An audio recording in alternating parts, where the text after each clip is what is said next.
everyone. Welcome back to a special edition of Tunnel Vision. It's brought to you by USC NIL Collective Hall of Victory, and we have a very special guest. I'm Ryan Abraham. Connor Morissette right here. We have Brenden Rice, USC wide receiver. Huge game yesterday in the desert at 2 touchdowns against Arizona State.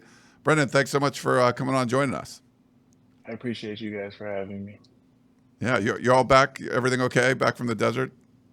Yeah, back from the desert, man. Had a sore plane ride back home, but getting the body right today on this fine Sunday, and we're back to work with it. 7 catches, 133 yards, 2 touchdowns yesterday, Brenden. I mean, you played high school in Arizona. What was that like to have that type of homecoming yesterday? I mean, just the environment, you know, it was Parents' Weekend. Got to go ahead and see the fam. Got to see a lot of people that I knew growing up. Just to be in that environment, special, and I'm fortunate enough to go back and see all those people and have them go ahead and attend the game where I used to play at home.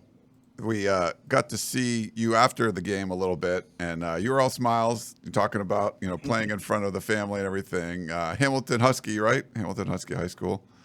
Yes, Husky alumni.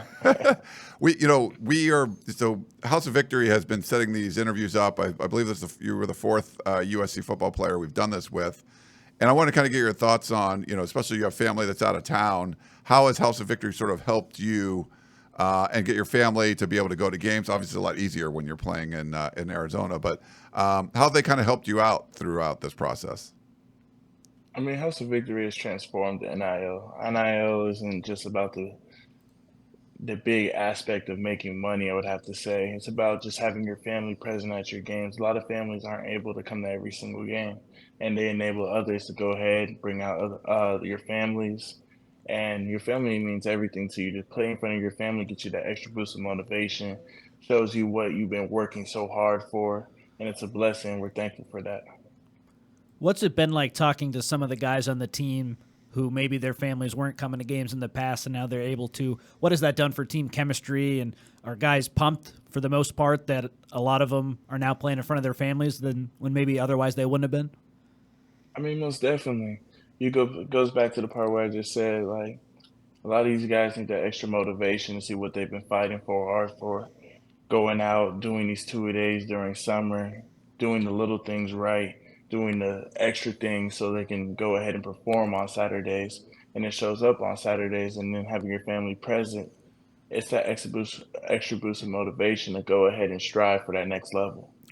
The world has changed in college football. I mean, the world's changing all the time too, but college football has changed just in the last couple of years. Since you became a college athlete to now, transfer portal obviously big. You took advantage of that. We can talk about that in a minute. But with NIL, there are definitely we get a lot of feedback on USCfootball.com from fans, and some people just feel like the game is changing so much. Because players are being compensated. You're seeing Caleb Williams on Wendy's commercials and all this kind of stuff. But I think I want to get your perspective on this too. Like, how much has that? Because you guys were working almost like it's like a full-time job and not getting compensated and stuff for it. How have you seen it? Not maybe not just your life, but some your teammates. How's it kind of translated to this new world, and how has that transformed like kind of your college experience and made it, unable to live a better life while you're playing college football? I would have to say just we're a brand. Of course, I play the game just for football. Football means everything to me. It's a legacy ahead of me, and just how it transpires into my family. Football is everything. But going ahead and having that NIL allows us to give back to our families, giving back to the people around us. Go ahead and donate to charities and other people that are in need, and it's an extra step in taking the next step forward for other people as well. Brenden, so 2 touchdowns, like I said. The first one, 4th down, it was that bomb from Caleb. It was very similar, a little bit shorter, but very similar to that Stanford bomb that you caught for a touchdown. Was that the same play that Coach Riley called? And what was the difference in that first touchdown you scored to the Stanford one? Because I remember when you were on that podcast with Caleb, you talked about how he thought Caleb did that maybe Coach Riley was going to change the play, and you guys both sort of looked away because you didn't want him to change it. Was the play call the same last night? And just take me through that first touchdown. Oh, no, these are 2 different plays. These are schemes made throughout the week. we were looking at different coverages and how the corners play. We noticed that the middle of the field was open if we put our receivers close together and just attack at that DB, make him open his hips, and then stretch to the middle of the field and burn him with speed. And as you all can see, he threw it up, lofted it up. They sent the blitz, touchdown. And then with that second one, you're so wide open after Caleb scrambles around. When that ball's in the air for that long, what's going through your mind? Are you ever thinking, don't mess this up, I'm so open, don't mess it up, just catch it, just catch it? What goes through your mind in that moment when you're that wide open? I mean, it's a huge level of concentration. I was running fast. I had to be careful, be aware of the sideline, had to focus on the ball, the trajectory of which it's being thrown from, while also trying to keep both of my feet in. So I had to slow down, make sure I reeled it in, caught it first, then got both my feet in. Yeah, that was a weird looking one. Seeing it from the press box, we're kind of high up at Arizona State, and it doesn't look like there's anybody near you, and you're just seeing Caleb, one of his laser off angle throws going towards the sideline, and it didn't even look like it was going to be possible for that to play it for you guys again to be completed there. But I mean, what is kind of going through your mind? Like, you got to slow yourself down, right? Oh, yeah, there's a lot going through my mind. I'm like, okay, this boy's scrambling out the pocket. I'm on the left side of the field. I have to hustle over, get to the right side. I know he's going to be looking for me. Just get to the open area on the field, slow down, get both my feet in, make the catch, make sure I catch it first because, when you're kind of that open, you tend to forget about everything else that's going on.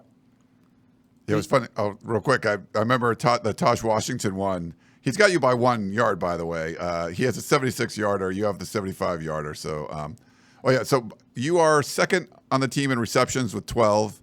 You have you're second in receiving yards behind Taj, 257.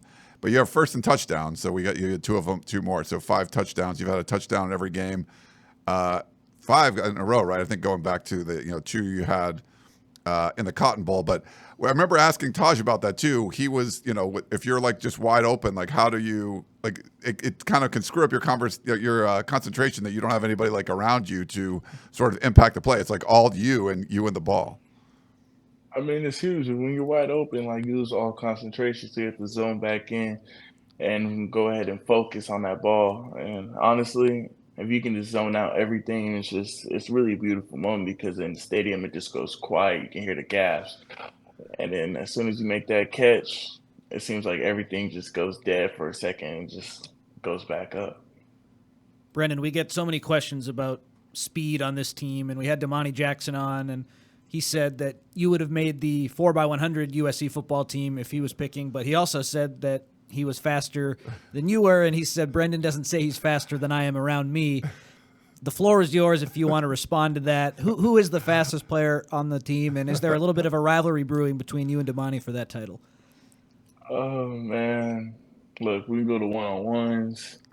I do burn them kind of often, but I have to say Damani is faster than me. I will take the number 2 here on the fastest on the team. I mean, I'm pretty sure Zach will go ahead and admit that to me. He might beat me in about 20 yards, but 40, I'm coming for him. So then if we're doing a dream USC football 2023 team, 4x100 team, so it's you, Damani, it's Zachariah.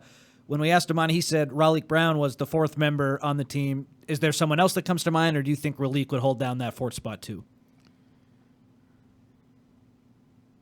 Yeah, I would definitely have to say Raleek. Raleek Brown would definitely take that 4th spot. I think Damani would have to go. He'd be the anchor. He'd be the last one, the cleanup guy. You can catch me on that round. Yeah, I'll take the curve. Let Raleek and Zach take the first. Yeah. I love it. What I was not expecting. I should play the breaking news sound that you said Damani's faster.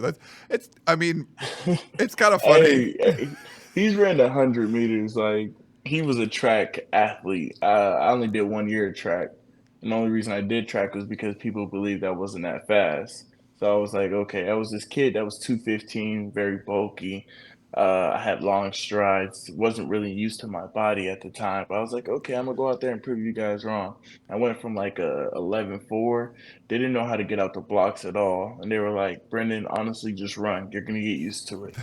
And once I started getting used to it more and more, I found myself in like, what was it, the fastest heat for the championship, and I ran the 10.78. Wow. Yeah. I remember you were talking about that yesterday. Last night after the game. I guess it was late because it was late. But we're sort of one of those things where, oh, okay, he's got this famous last name. He's this tall dude, but he's just not fast. So is it kind of like that? And then you're like, oh, I'm going to show you that I'm fast.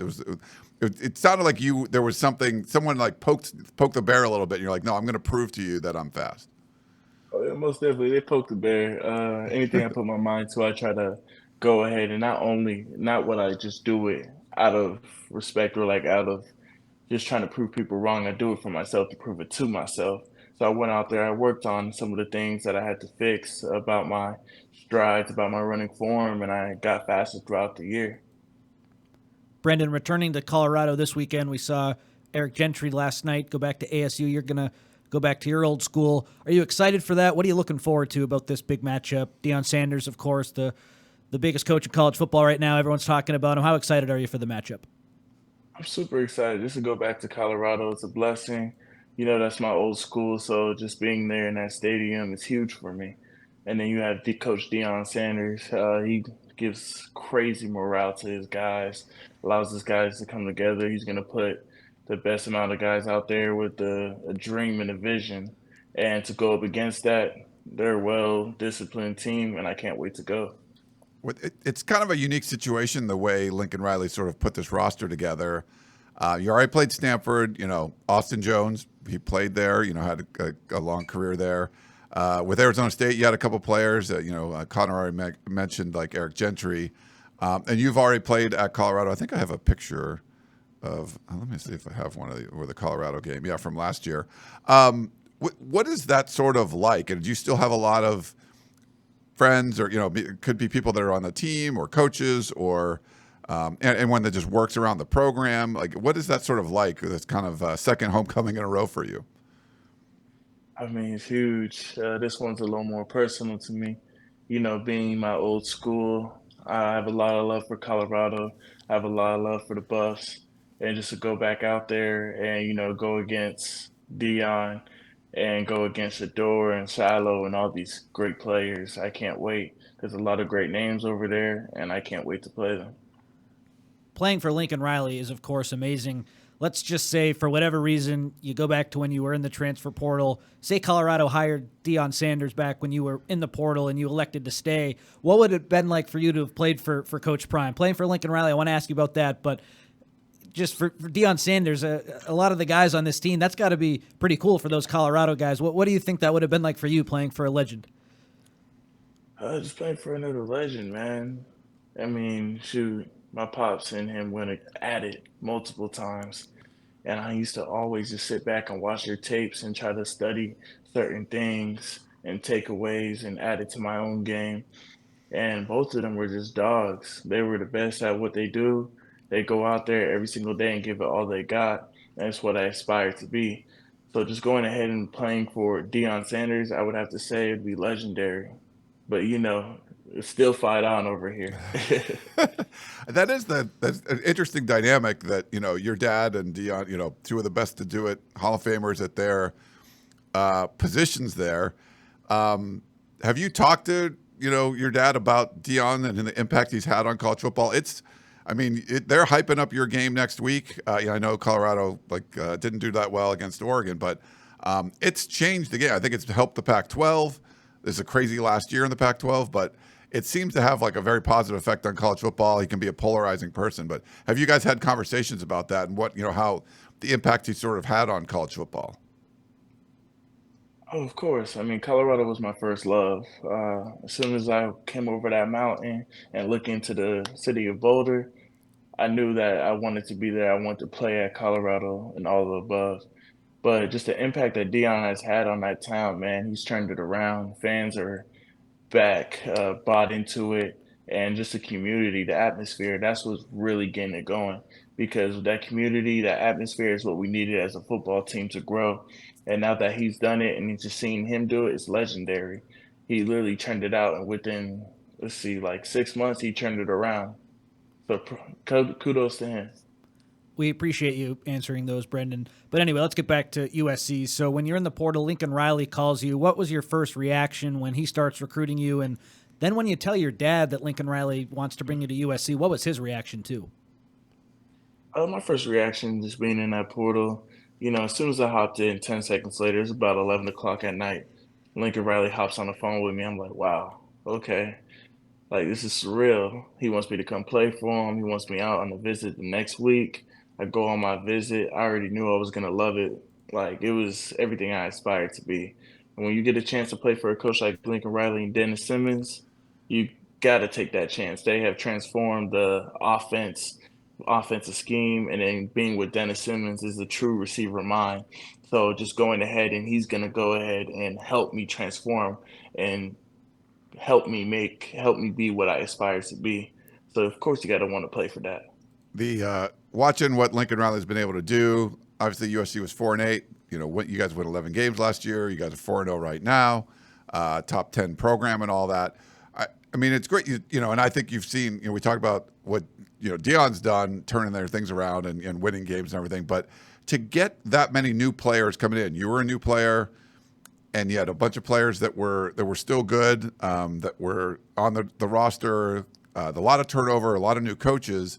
It seemed the chemistry though was good from the beginning, and the way the culture was built.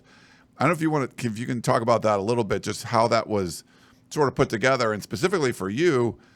I mean, I don't know if there's a more talented room than the wide receiver room. It could be even more challenging because you have all these guys. There's only one ball to go around, and all you guys kind of coming in. But it seems like whatever he's doing, whatever formula, it seems to be working, that the chemistry for all you guys coming together has worked really well. It all goes back to what we do in practice. It goes back to the brotherhood mentality, the Trojan standard. All of us are one tight-knit group. If one of us wins, we all win. We battle each and every day. Yeah, I'm telling y'all, it's a blood battle out on that field on Tuesdays and Wednesdays and Thursdays. Everybody's competing. It doesn't matter what you did last year. You better do it now because we are in the present moment, and it's going to show up on Saturdays. So just being in that type of room, everybody knows if you're a top dog in this room, you're going to the league. You're going to do the same things that you do in practice on that field on Saturdays, and it all transpires. You mentioned it there a little bit. Last week, Brenden, I heard you talk about how you guys refer to Tuesday practice as Bloody Tuesday. So besides just being really physical, what does the Bloody Tuesday practice entail? Bloody Tuesdays honestly entail just winning your reps for the week. If you don't do good on Tuesday and Wednesday, then you're not going to show up on Saturdays. And some people think that, hey, like you don't need to practice and you can just go out there on Saturdays and perform. And it's not like that. Lincoln Riley and Dennis Simmons, they're going to put the best players on the field at all times. So if you see a guy out there battling on Saturdays, then I trust me when I say this, they work 10 times harder during the week than what you see on Saturdays. And it might not always be coming to fruition how like he's getting the ball all the time or this person is getting the ball every single time. These guys are doing it in practice, and it's no matter what, it will show up in due time. You guys, we're talking with Brenden Rice, USC wide receiver. You can follow him on Twitter at Brenden Rice. Do you do Instagram more than Twitter? What is your social media preference? What do you like? I just try to post just to build my brand. I really try to stay off of it. Oh, Like okay. I was too in tune with it last year. A little too much? Okay.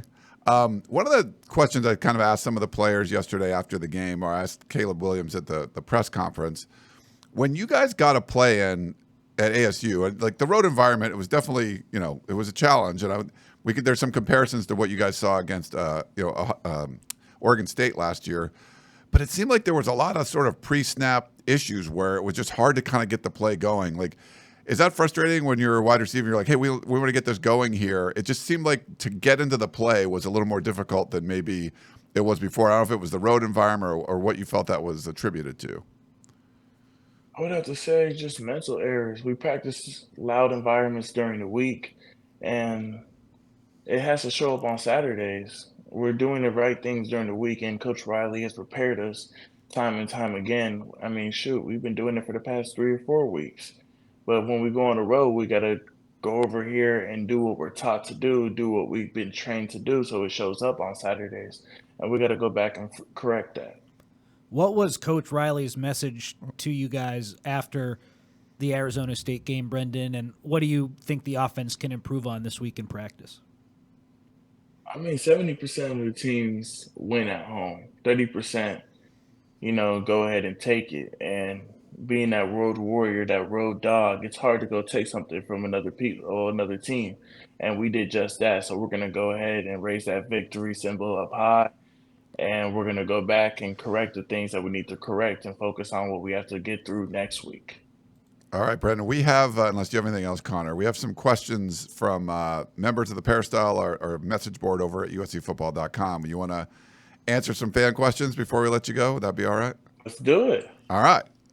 Let's see. First one we got is Fight On for Life 13. He says, after a great performance for your literal homecoming, how do you personally plan to build on that so you can do the same for the return to the place you played your first college season? Does it even matter to you, or are you focused on other things going into prep? I would have to say focused on just the game planning, reinvesting into the details. The details mean everything. The details show up on Saturdays, and it takes a lot just to go ahead and make that 60-yard catch. It takes a lot just to take that slant ball or even lining up or just alignment and assignment. So just reinvesting into the details. Don't let the head get too big. We have 12 hours of excitement and glory, but we got to lock in and refocus. Bammer4SC wants to know, Brenden, what is one thing you wanted to improve on in the offseason, and how would you say that's going so far? I would have to say that consistency aspect. I wasn't very consistent last year, had too much going on outside of football, and I'm really just dialed into this game of football and trying to make the most of it and just trying to band my brothers together so we can make this championship run. And I feel as though I'm doing all right so far. I'm trying to keep it up. You're pretty consistent catching touchdowns. You want to keep that streak going? Yeah, let's keep that touchdown streak going, man. Is that something you talk to Caleb about? It's like, hey, make sure I'm going to catch another touchdown today or two. Heck yeah. Because, the past couple of games, the ball's been finding everybody. So I don't know if I'm going to catch a game or am I going to have 3 catches this next game. And honestly, I just try to make the most of my opportunities. And he's like, hey, you keep making the most of your opportunities, you're going to go anywhere you want. So I've just been trying to continue doing that and being consistent. JRUSC says, did you make any changes to your preparation or techniques that have led to the improved play we've seen since the early parts of last season? And did you ever feel bad making Division I DBs look like children? Whoa, okay. I would have to say my changes this year is I'm more invested in the details. I'm more invested with the coaches, my teammates. I try to hang out with them more, try to get to know them more. Like, shoot, last year I couldn't even say if I knew their families or if they had brothers or sisters. And this year there's a big difference. I'm with these guys day in and day out, spending extra time with them. Even like on that bye week, we were all around each other still. It was never a bye week. It was never an off week. We were still banded together. And honestly, just going out there and even on Saturdays, we get Saturday workouts in with Caleb and just before the game, just to go ahead and cool the mind and make sure that it shows up later throughout the day and make sure we stay consistent with it. As a DB question, I don't really want to get into it too much. Sorry to cut you off there, Brenden. I forgot about the two-parter. NW Fan 76 wants to know, who are your favorite 49er players other than your father, if you have any? Ooh, Brock Purdy came from Chandler, Arizona, so he's up there most definitely. Let's go. I would have to say Debo. Me and Debo chopped it up a couple times. I love Debo. Is this all time? Yeah, all time. Okay. Frank Gore, most definitely. Hard runner, hard back. Yeah. This is my day and age, guys, just so we know. Oh, here we go. Even though they weren't the coolest of pals, T.O. Oh, okay. T.O. most definitely. He's a dog. Yes, sir. I would have to say those guys for sure. Is that are you a 49er fan, or are you like another NFL team? What's your? Heck yeah, I'm a 49er fan. All right. not the Cardinals or anything, They kind of let me down a couple of times. Okay. Big win today though against the Cowboys. Oh, they beat the Cowboys today. I've been able to watch. Beat the Cowboys. Look, any days. Let me not say too much. Okay. We got one from Poncho Cam. What aspect of your offseason training do you credit the most for your excellent start to the season? A lot of these guys have pushed me day in and day out. There's a lot of blood, sweat, and tears on that field. And even hell weeks were terrible. And I found a new aspect of myself, a new perspective, and a new drive and a new hunger. And I was able to go ahead and tap into that more and more and more. And even the coaching staff, the strength staff has said like, hey, you taking this to a different level. They can't wait to see what I do this season. And I feel as though it's really turning over and you can really see what type of work I was putting in through the offseason. I'm thankful for that. USC Dean 3 has a couple questions.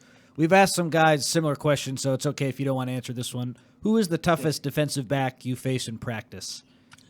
Ooh.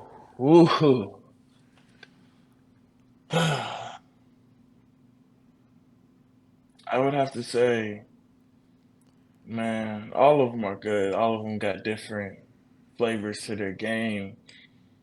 Damani's hard to beat over top. He's patient. He's patient at the line. But even though you got Sierra who is really trying to bully you, and he'll jump a route if you go inside. Then you also have Jacoby. Jacoby, he's physical. Even Ciro's super patient. He's not gonna bite on anything. You know what? I'm going Jalen Rock. Yes, there we go. J Rock. J Rock. He's a finesse player. He doesn't care about what you do on the line. I think a lot of DBs are gonna go ahead and agree with me on this. He's smart. He's gonna jump routes. He's not gonna fall for any of the shenanigans, and he's consistent. And then the other question from USC Dino 3. Last night I noticed one particular play where your downfield blocking really stood out to me. Do you take pride in things like blocking? You have to take pride in things like blocking. And honestly, I felt as though that one of them I could have made a better block on, and I should have. And I think my blocking should be a huge part of my game. It should be like the biggest part of my game because opening up the run lanes for other players is a huge thing. As wide receivers, we take pride in that. We got a couple questions from Trojan Eugene in Eugene. Were you recruited by USC out of high school? And I wanted to ask you kind of about the recruiting process, what it was like. Talk about that a little bit, like the recruiting process and what it was like, and if USC recruited you at all. I was recruited from USC out of high school. Kerry Colbert was the person he was at the practices every other week. He was always eyeing me down, trying to get a feel for me. We were talking, chopping it up. At first, I think he thought I was a little slow. And I was like, man, are you serious? I ran track. I took offense. Yeah, I took offense to that because I saw some of the guys that were coming out. I'm like, I'm faster than like all of these guys. But hey, me and Kerry Colbert were building a relationship. He was out there at practice, I kid you not, every other week. And we got to know each other very well. He didn't throw the offer until late into I believe my junior year. It was very late. And at that time, I was like, hey, I like guys that really believe in me from the jump. And I decided not to go with USC, even though it was one of my dream schools. Second time around, it was quick. It was sudden. I didn't have to think about it twice. I wanted to be at USC. I wanted to be a Trojan. I wanted to be one of the greatest wide receivers that ever came through here and be a part of that legacy. And he also wanted to know what's your favorite meal, if you have a favorite meal. My favorite meal. Oh, we had a lot of food talk. We had a lot of food talk with Taj, which was great. I don't know if he has a favorite. If he makes you anything. Oh yeah, he can kill some chicken Alfredo, man. Oh my goodness. I would have to say some steak. I like going to Catch. I like going to Masters. I like going to little taco trucks out here. I love meat. Oh my goodness, some fixing. It's just so much food out in LA. You can't pick just one thing. Yeah, a lot of good stuff. The last fan question is from JWalks48, and he asks, can you please describe your relationship with Caleb Williams? What's he like off the field? How do you build chemistry in practice, and how does that translate to Saturday on the field? Caleb Williams is a natural born leader. And everything he does, he's a dog with it. He's going to give 100%. So I would have to say our relationship is pretty tight-knit now. Like last year, it was a little iffy. We didn't get to know each other, but now we're just communicating on a different level, talking about different things and different aspects of life, talking about things like how we can grow as people, interviews, just giving back and stuff like that. That dude, he's something special, and I can't wait to see what he does on Sundays. All right. Brenden Rice, follow him on Twitter at Brenden Rice. So he's probably not going to interact with you. He just does it because he has to, I guess. But that's okay. That's what, we pretty much do too. I will definitely interact. Yeah, we have to do it too. I mean, it's like a work thing, but it's, whatever. It's a good place. I mean, it's a great opportunity for you to reach out to fans and kind of hear what they have to say and everything. It's so good. Yes, sir. Anything else you want the fans to know about you that maybe we didn't touch on, or something that, about your life that they might be interested in?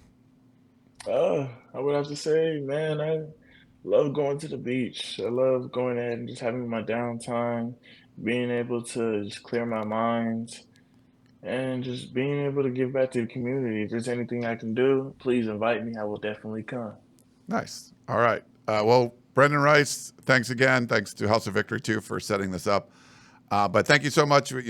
Congratulations. Another big game for you, and wishing you the best of luck going forward. I know it's going to be a emotional one next week, but wishing you best of luck the rest of the way. Thanks again for coming on. Thanks, Brenden. Thank you. Fight on.